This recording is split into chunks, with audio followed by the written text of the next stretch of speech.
Constipação na infância. Fala, pessoal, nós vamos falar de um assunto importante para sua prova, no tema de pediatria, porém pode aparecer também na prova de cirurgia, tá certo? Por isso que a gente está trazendo aqui para você nesse momento. Então, a constipação intestinal é uma das queixas mais frequentes nos ambulatórios de pediatria geral, certo? Afeta a qualidade de vida das crianças, da família, e a forma mais comum é a constipação funcional, tá? Então, vamos falar um pouquinho aí sobre a constipação funcional. Qual a definição? É a constipação sem causa orgânica identificável, ok? Que é a mais comum da infância. Então, costuma surgir o quê? Durante a introdução alimentar ou durante ali o treinamento esfincteriano, tá certo? Vamos falar aqui um pouquinho sobre qual seria a fisiopatologia dessa constipação, que é um problema tão comum na infância. Primeiro, inicialmente a criança evacua com fezes amolecidas, né, que seria aí provenientes da digestão do leite materno, certo? Com a introdução dos alimentos sólidos, as fezes se tornam mais endurecidas e elas começam a ter uma evaculação mais dolorosa, certo? Então, assim, a criança evita evacuar por medo da dor. Então, vai levar a uma retenção voluntária de fezes e isso vai levar à acumulação fecal no reto e pode ter um agravamento do caso, tá certo? Também é importante a gente ver aí que a fisiopatologia é algo fisiológico, é mais um medo ali da criança evacuar. Para isso, nós temos os critérios diagnósticos de Roma 4, Roma 4 aí, né? Que seria o quê? Que é utilizado em crianças com mais de 4 anos, certo?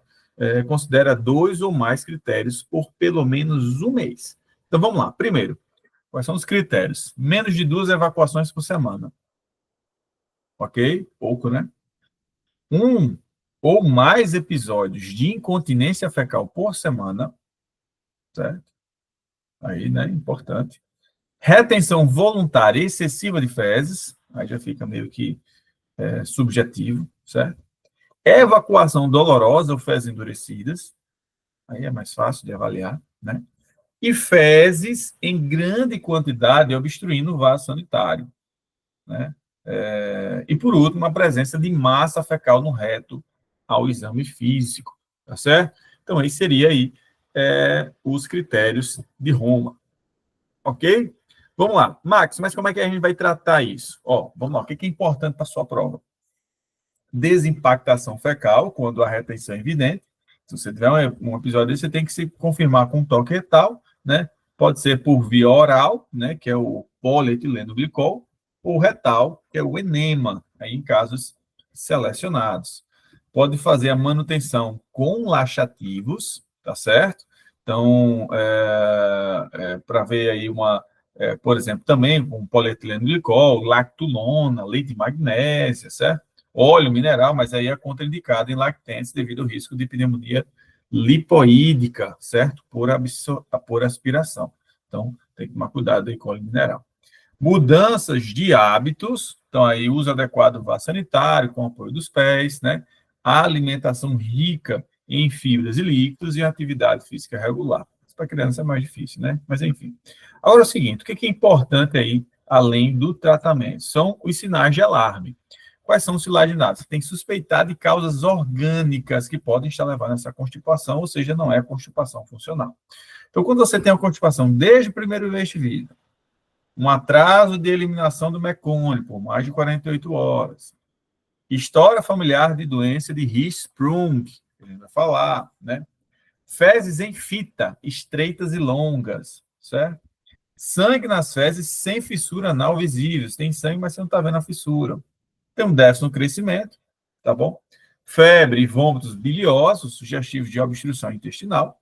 Anormalidades tireoidianas, por exemplo, o paciente com hipotireoidismo.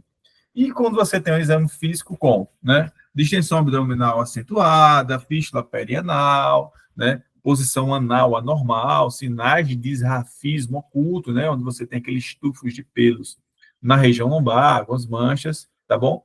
Isso vai levar a sinais aí sinais de alarme para você pensar em outras doenças, tá certo? Falando em outras doenças, vamos falar aqui sobre o megacólon congênito, que é a doença de Hirschsprung, também chamada de agangliose intestinal congênita.